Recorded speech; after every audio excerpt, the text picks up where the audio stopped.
Eu quero falar com vocês hoje sobre estar disposto a mudar. Estar disposto a mudar, na verdade, é algo que parte de nós, de dentro de cada um, de dentro de cada ser humano. Deus faz a parte dele, Deus, na verdade, coloca na sua vida condições de ir à frente, Deus coloca na sua vida condições de viver uma vida com esperança, uma vida animada, mas você tem que estar disposto a mudar e disposto a aceitar essas coisas que Deus tem falado para você. Porque não adianta de nada você vir à igreja, ou você mudar de emprego, ou você mudar de, de esposa, ou só não se muda de filhos, né? Mas se você não mudar dentro de você, nada vai acontecer. A mudança parte de cada um. Talvez seu casamento esteja em pedaços porque você, talvez, não quer mudar. Você acha sempre que o outro é que tem que mudar. E muitas vezes, nós é que temos que mudar para que a pessoa comece a mudar. Mas Edson, eu tenho mudado tanto, já tenho há tanto tempo mudado, já estou há 10 anos, 20, 30 anos mudando, mas o meu cônjuge, a minha esposa e o meu esposo acabam não mudando. É hora de confiar ainda mais em Deus e encontrar dentro de você o que ainda você precisa mudar. Talvez você precise ficar quieto, falar menos, talvez você tenha que falar um pouco mais. Encontre dentro de você o que você realmente precisa mudar para que o seu parceiro possa realmente ter essa comunhão de casamento, de relacionamento na sua vida. A mudança faz parte de todo aquele que tem esperança, daquele que quer uma vida melhor para si. Em Atos 6,14, apóstolo Paulo diz, porque nós, Lucas fala, porque nós lhe ouvimos dizer que esse Jesus Nazareno há de destruir este lugar e mudar os costumes que Moisés nos deu. Isso Lucas escreveu. Porque, na verdade, naquela época, os judeus estavam dizendo essas coisas. Eles não queriam acreditar na palavra de Deus, no Evangelho novo de Jesus. Eles queriam viver na mesma religião, nas mesmas coisas, irem todo domingo à igreja, ou todo sábado nas sinagogas, queriam fazer tudo o que eles sempre faziam. Talvez hoje em dia, você está no emprego, você está fazendo sempre a mesma coisa. Você não ousa crescer no seu trabalho. Você não coloca no seu trabalho a energia necessária para que o seu patrão possa olhar para você e dizer: esse funcionário é um funcionário que merece estar no destaque, porque ele tem uma energia sobrenatural. E essas coisas acontecem se você mudar a vida. Interessante que as pessoas querem mudar, elas querem viver uma vida diferente e muitas vezes esquecem de viver a própria vida hoje. Muitas dizem: a hora que tiver um bom carro, então eu vou ser feliz. A hora que tiver uma boa casa, então eu vou ser feliz. A hora que eu tiver uma boa namorada, ou um bom marido, ou uma esposa, então eu vou ser feliz. A hora que eu ficar curado, eu vou ser feliz. Não. Viva o hoje. O amanhã a Deus pertence. Você não tem controle do amanhã. O hoje é presente. Tudo já diz presente. Ou seja, se você ganha um presente, você vai fazer o quê? Vai deixar ele lá guardado? Se você ganha um presente, você vai abri-lo, você vai olhar, você vai ficar feliz com aquilo. Todos os dias de manhã, quando você acorda, é um presente que Deus está te dando. Não espere viver o melhor amanhã. Sim, você tem que ter esperança de sempre ter um amanhã melhor. Mas não espere viver o amanhã. Viva o hoje melhor. E o seu futuro será, com certeza, muito melhor, porque um dia o seu futuro vai ser o seu presente. Experimentar o melhor de Deus, que Deus tem para cada um, no futuro, depende realmente de nós. As pessoas esperam que Deus faça tudo. As pessoas esperam que Deus as cure, às vezes tomando um Tilenol funciona. As pessoas esperam que Deus deixe elas musculosas, mas não perdem um dia para ir à academia. As pessoas esperam ser grandes corredoras, mas não saem de casa para fazer nada. Para ir na padaria de carro, para ir na loja de carro, não andam nem 1 quilômetro. Então as pessoas esperam tudo por Deus e Deus já nos capacitou para isso tudo. Porque o nosso possível nós temos que fazer. Mas o impossível é com Deus. Mas Edson, eu vou à academia e não consigo ficar forte. Bom, o possível você está fazendo. Agora, lá dentro, como funcionam as suas fibras, como funciona a sua musculatura, a sua genética, aí é com Deus. Talvez você não foi projetado para ser grandes músculos, mas você foi projetado para ser um bom corredor. Você foi projetado para falar coisas boas para as pessoas. Então, encontre o que há de melhor em você, qual o dom que Deus colocou em você que realmente possa ser usado para edificar as pessoas. Em Romanos 12:12, o apóstolo Paulo fala: e não sedes conformados com este mundo, mas sedes transformados pela renovação da vossa mente, para que experimenteis qual seja a boa e perfeita vontade do Senhor. A palavra de Deus diz que nós não devemos nos conformar com este mundo. Nós devemos transformar a nossa mente. Na verdade, muitas pessoas acabam se conformando com o modo que pensam, com o modo que andam, com o modo que agem, com o que estão ganhando, se conformando até mesmo com a própria doença que tem. Eu conheci há muito tempo atrás uma pessoa, ela era minha amiga, hoje eu tenho amizade com o esposo dela, que também frequenta uma outra igreja, e ela foi diagnosticada com um problema no coração muito grave. E cada vez que eu chegava lá na casa dele, ela estava com as pernas totalmente vermelhas, roxas, porque o coração não conseguia bombear o sangue para todo o corpo. Então, depois de lutando cerca de 10 anos com esse problema, ela disse para mim, olha, eu acabei aceitando a minha situação. O médico disse que eu não tinha cura, tal, e eu acabei aceitando, e é isso mesmo que eu tenho que viver. Não deu muito tempo, ela faleceu. Porque ela acabou, talvez se ela não tivesse aceitado aquilo na vida dela, continuaria com a própria doença. Mas teria vivido um pouco mais de tempo, porque a esperança não teria se apagado do coração dela, da mente e do espírito. Quando a esperança acaba apagando em você, então as coisas acabam não indo bem. Você pensa, bom, já fiz de tudo, eu vou à igreja, eu sou fiel a todas as coisas de Deus, mas as coisas não vão bem. Então é hora de você parar, refletir e entender que você está sendo testado por Deus. Você está sendo testado a passar um outro nível. Mas se nós acabamos desistindo disso, então outro nível nunca vai chegar. Vamos ficar presos nesse nível 1 ano, 2 anos, 10, 20, 30 anos, como a gente conhece pessoas presas em um nível durante 20, 30 anos, porque não querem aceitar opiniões, não querem viver o melhor de Deus e não querem mudar a si mesmo. Em Efésios 4, 23, a palavra de Deus diz, e vos renoveis no espírito da vossa mente, e vos revistais do novo homem, que segundo Deus é criado em verdadeira justiça e santidade. Quantas pessoas que conhecem a Deus, mas acabam não se transformando no novo homem. O que é o novo homem? A Bíblia diz que as coisas velhas já se passaram, mas que tudo se fez novo. Quando as coisas se fazem novas na sua vida, então você acaba enxergando que as coisas velhas, todo aquele problema que se tinha, toda aquela dificuldade, foi embora. Mas aí é uma escolha sua de viver na dificuldade ou de querer ter uma vida perfeita e próspera. Vem de você. A palavra de Deus diz aqui em Efésios, como eu já falei, 4:23. E vos renoveis o espírito da vossa mente e vos revistais do novo homem. Joga o novo homem fora. Talvez você está me vendo agora e está dizendo, mas eu tenho um grande problema de droga há muitos anos, eu não consigo sair disso. Talvez você precise se revestir do novo homem. Saia dessa vida. Talvez seus próprios amigos, pseudo-amigos, estão levando você para um caminho ruim. E você, na verdade, é que precisa mudar, se afastar deles, encontrar novas amizades, pessoas boas, que possam te levar a um novo nível do seu destino que Deus preparou para você. Mudar o foco de direção não quer dizer deixar de ouvir bons conselhos, e sim executar esses conselhos.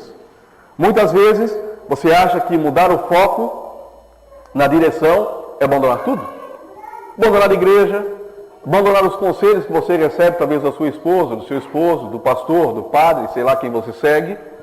Então você acaba mudando e não aceitando mais os conselhos. E quando você não aceita mais os conselhos daqueles que estão sobre a sua vida, tentando te direcionar, tentando te levar a lugares altos, então a sua vida começa a decair. A fé começa a apagar, porque você acaba se isolando. E em Provérbios diz que aquele que se isola insurge-se contra a verdadeira sabedoria. Ou seja, se isolar é não querer mais saber de ninguém, é não querer mais falar com ninguém, é não querer mais ouvir conselhos de ninguém, e isso é uma questão de tempo, até que você acabe ficando sozinho e isolado, simplesmente porque você colocou na sua mente que as pessoas talvez não têm nada a oferecer para você, que as pessoas não têm nada de bom para te oferecer, como eu já ouvi uma vez um irmão em Cristo falar isso, e hoje ele está em grandes dificuldades, porque ele não aceitou mais receber conselhos, nem mesmo do próprio pai e mãe dele. A palavra de Deus fala sobre Salomão, um dos homens mais sábios que já passaram aqui por essa terra. Na verdade, não houve mais sábio nem antes nem depois, a não ser Jesus Cristo. Mas como Jesus era meio homem, meio Deus, então a gente tem que tirar Jesus fora e deixar apenas o homem, como Salomão. Mas o interessante é que depois que Salomão ganhou toda a riqueza, e isso acontece muitas vezes também na casa de Deus, pessoas estão passando dificuldades financeiras, passando problemas em casa, e quando a coisa resolve, fica boa, a primeira coisa que eles fazem é abandonar a igreja. Porque não precisam mais do suporte. Ou seja, confiam nas riquezas e não confiam mais em Deus. Não que ser rico é ruim, né? É muito bom você poder ter uma casa boa, uma piscina, um carro bom, viajar, conhecer o mundo que Deus deu para você, é bom. Quem disse que isso é pecado? Onde é que está na Bíblia que diz que isso é pecado? É errado, isso é uma bobagem. Você trabalhar e usufruir do dom do seu trabalho, do que você recebeu do seu trabalho, a Bíblia diz que é dom de Deus. Está em Provérbios. Então, se você trabalha, então, digno você é do seu salário. Uns trabalham com coisas menores, ganham menos, outros trabalham com coisas maiores, acabam ganhando mais. O sol brilha para todos, a mente é igual de todos, o que falta às vezes é um pouquinho mais de ousadia, de conhecimento da área que você está atuando e de realmente acreditar que esse Deus pode fazer o melhor para você. Então Salomão, acabou que depois que ele ganhou toda a sabedoria que Deus deu para ele, isso ele pediu, mas Deus também acrescentou riquezas na vida de Salomão. Não estou aqui pregando o evangelho da prosperidade, mas bem que a Bíblia é uma Bíblia de prosperidade em todas as áreas. Financeira, espiritual, saúde e tudo. Enfim, a Bíblia é completa. Mas o interessante é que Salomão não se afastou totalmente de Deus. Mas Salomão, ele deixou de seguir a Deus totalmente. Esse foi o problema que Salomão encontrou. Em vez de se envolver ainda mais com Deus, ele começou a seguir a Deus um pouquinho, aquele segmento relo, né? Vem à igreja, levanta, vai embora, né? Ora também já não ora mais. Então, e ele com isso acabou não seguindo a Deus e não servindo a Deus totalmente. E esse foi o maior erro que Salomão cometeu. Salomão foi punido por isso. Se vocês forem ler o livro de Eclesiastes, você vê uma grande sabedoria, mas você vê ali uma pessoa melancólica, triste, desanimada, não acreditando mais em nada. Simplesmente porque ele se envolveu com pessoas que não devia, com mulheres que não devia, que Deus disse para ele não se envolver. Começou levantando estátuas e tudo para começar a adorar e deixou realmente de adorar a Deus, que é o foco da nossa vida. Então, quando você acaba se afastando de Deus, você também não quer mais seguir Ele. Você não quer, na verdade, mais servi-lo com integridade. Quando você segue a Deus, quando você ama esse Deus, você tem certeza que todas as coisas que Ele colocou na sua vida são para o seu crescimento. Então você quer servi-lo com integridade. Se você é voluntário na igreja ou voluntário em alguma área da sua vida, faça o melhor. Eu sou bombeiro voluntário, estou afastado mais ou menos uns 2 anos ou 3, depois que tive que mudar de cidade e tal, mas eu sei que não existe nada maior do que um coração de um voluntário, porque ele está fazendo espontaneamente, ele está fazendo de coração. Então eu lembro que logo quando eu entrei junto com os meus companheiros para ser voluntário no bombeiro, eu lembro que eu vi uma grande dificuldade naquele quartel. Então, nós não tínhamos maca, nós não tínhamos o equipamento necessário, e eu comecei a escrever para vários lugares do Brasil e do exterior. Então, eu acabei recebendo uma vez uma carta do Departamento de Polícia da cidade de Boston. E o comissário de polícia disse que não podia ajudar nesse sentido, porque os equipamentos que eles têm lá, quando passa do uso, são destruídos. Mas eu acabei não desistindo, porque se eu tivesse lido aquela carta desse comissário de polícia lá dos Estados Unidos, que eu nunca vi, não sei quem é. Então, se eu tivesse desistido, lido e ficado desanimado, não teria conseguido. Não passou muito tempo, 1 mês depois, o Corpo do Bombeiro de Boston mandou um cheque de $100 do Banco de Boston. Na época era um bom dinheiro, nós compramos macas, roupas, simplesmente porque eu ousei crer. Enquanto todos estavam rindo, dizendo que nós não íamos conseguir, que era doido mandar uma carta lá para os Estados Unidos, quem é que vai fazer isso? Não. Eu mandava carta e e-mails, e alguém atendeu o pedido. Não existe nada maior que um coração de voluntário. Se você vem servir a igreja, se você serve a sua igreja, você está me assistindo, não fique cuidando dos carros, reclamando. Não fique na porta desanimado que você queria estar tocando. Não fique tocando, dizendo que você queria estar pregando. Não. Tudo que você está fazendo, faça com o melhor, faça com integridade. É hora de mudar a mente. É hora de sair desse patamar e seguir adiante, porque quando você serve a Deus com integridade, então grandes coisas virão para a sua vida.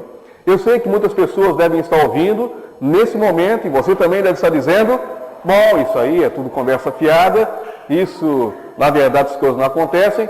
Bom, você pode escolher o evangelho da dificuldade ou o evangelho da felicidade. Escolha o que você quer seguir. Eu quero seguir o evangelho da felicidade, como todos que frequentam a Jesus Vida querem seguir esse evangelho da felicidade, desse Jesus que morreu por nós, desse Deus maravilhoso, bondoso, que nos dá muito mais do que nós pedimos ou pensamos.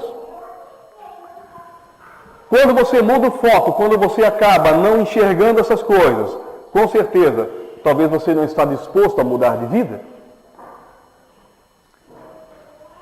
Quando você tem uma casa, alguma coisa assim, você, na verdade, você começa a limpar a casa, começa a pintar e reformar, é porque você está disposto a mudar.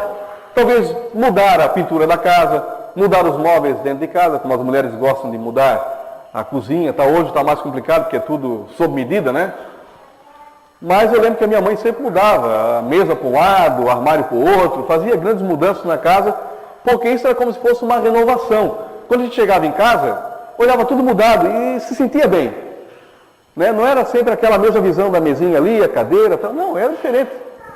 Então, eu lembro que, numa certa vez, numa dessas mudanças, né, que a minha mãe sempre fazia, aconteceu que, quando você acaba tendo algo sempre na mesmice, você sabe a gaveta que você vai pegar o garfo e a faca, você sabe a gaveta que tem a toalha, mas quando você muda os locais, as gavetas, você demora mais ou menos uns 15 a 20 dias, até um mês às vezes. Às vezes, depois de um ano, você vai abrir a gaveta, pegar a colher ou a faca, poxa, está lá agora. A mudança exige isso. Quando você quer mudar o foco da sua vida, no início é complicado.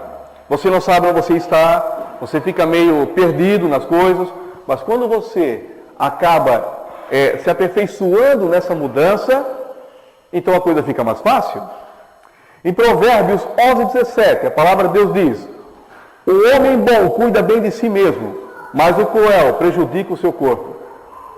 Quando eu estou falando isso aqui, aí eu já estou voltando na parte do exercício físico. O interessante é que essa parte do exercício físico também tem a calhar com a mudança.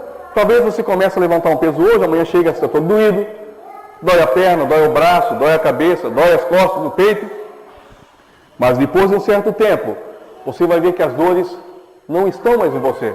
Você vai produzir tanta endorfina e adrenalina, que o seu corpo vai liberar tanto isso em você, que você vai estar levantando o mesmo peso e não vai estar mais sentindo dor. Esteja disposto a mudar a sua vida. Esteja disposto a viver uma vida feliz. Falar de fé é muito fácil. A Bíblia fala: veja em si mesmo, o apóstolo Paulo disse, provai, veja se realmente vocês estão na fé. Porque falar de fé é bonito, a fé é a convicção das coisas que não se vê, a certeza das coisas que se esperam, é muito bonito. Mas será que lá dentro nós estamos realmente preparados e forjados na fé? Quando vem uma dificuldade, nós estamos dispostos a mudar e não seguir mais a dificuldade? Nós estamos dispostos a viver o melhor de Deus? Provem e vejam realmente se cada um está na fé. Se você é daqueles que na primeira dificuldade já desanima, entrega os pontos e diz, não adianta mais, veja bem onde é que está a fé dentro de você. Jesus era extremamente determinado e organizado. Esteja disposto a mudar a sua vida em termos de organização, em termos de determinação. Na vez quando Jesus foi multiplicar aqueles poucos peixinhos e alguns pães, o interessante é que Jesus não multiplicou isso. A Bíblia diz que havia 5.000 homens, fora mulheres e crianças, talvez 20.000, 25.000 pessoas. Mas Jesus acabou não multiplicando os pães de forma a jogar os pães para todo mundo. Jesus multiplicou os pães e os peixes, mas ele organizou. Ele mandou com que os apóstolos fizessem grupos de 50 e 50 pessoas e que ficassem sentados. Porque senão, e pensem, peixe e pão voando para todo lado. Não. Jesus organizou. Ele era totalmente organizado, determinado. Ele sabia o que queria da sua vida. Ele sabia onde queria chegar. Ele sabia como fazer. Se você talvez não sabe onde chegar e como fazer, é hora de você parar, se autoanalisar. Se você é um voluntário na igreja, faça o melhor possível, não abandone o que você está fazendo. Se você é um voluntário em alguma instituição, talvez na sua cidade, não fique falando mal de quem está liderando, simplesmente procure algo ainda maior para se voluntariar. Esteja aberto para mudanças. Se a sua família, de repente, é uma família que não conhece a Deus, talvez não tenha um envolvimento, é hora de você mudar e começar a falar de Deus para a sua família.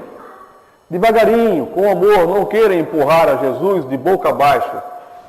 Passo a passo. Hoje você vai ser perseguido, amanhã eles vão rir de você, depois eles vão querer até te expulsar de casa, quem sabe, mas não perca a esperança.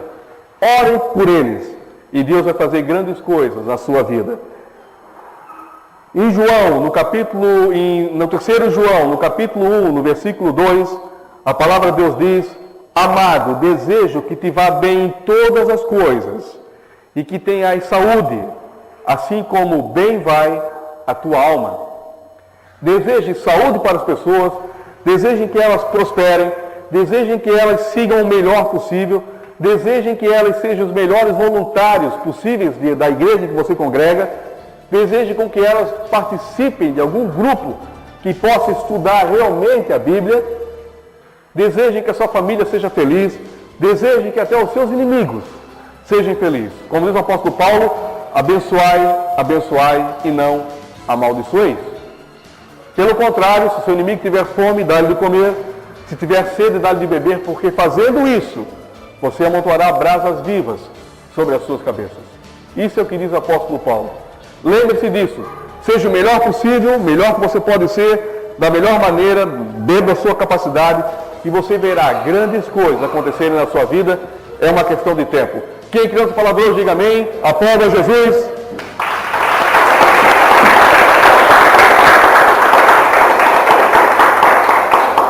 Só lembrando agora, você que está me vendo por um vídeo, lembre-se, você pode mais. Encontre uma ótima igreja baseada na Bíblia, uma igreja que realmente te dê condições de conhecer esse Deus, realmente condições de viver o melhor, e você vai ver as grandes coisas que Deus fará na sua vida. Vamos orar, Senhor. Agora que você ouviu a nossa pregação, eu quero convidar a você a aceitar Jesus como Senhor e Salvador da sua vida. Jesus morreu há 2.000 anos atrás, enviado por Deus para que você fosse livre hoje dos pecados. Então você pode orar comigo? Senhor Jesus, eu me arrependo dos meus pecados, eu sei que Tu estás comigo em todo o tempo, eu Te aceito como meu Senhor e Salvador, porque eu sei que não existe nada neste mundo que eu não possa fazer se eu estiver contigo. Eu acredito que você fez essa simples oração, acreditando no que diz Romanos 10:9, que se confessares a Jesus como Senhor e creres que Deus o ressuscitou dentre os mortos, então você será salvo. Creia nisso, que você hoje é um novo homem, é uma nova criatura. Em nome de Jesus, quero toda a felicidade do mundo para você, quero a sua esperança e a sua paz renovada, para que você seja grande também aqui nessa terra. Em nome de Jesus, é isso que eu desejo. Nosso muito obrigado e até a próxima.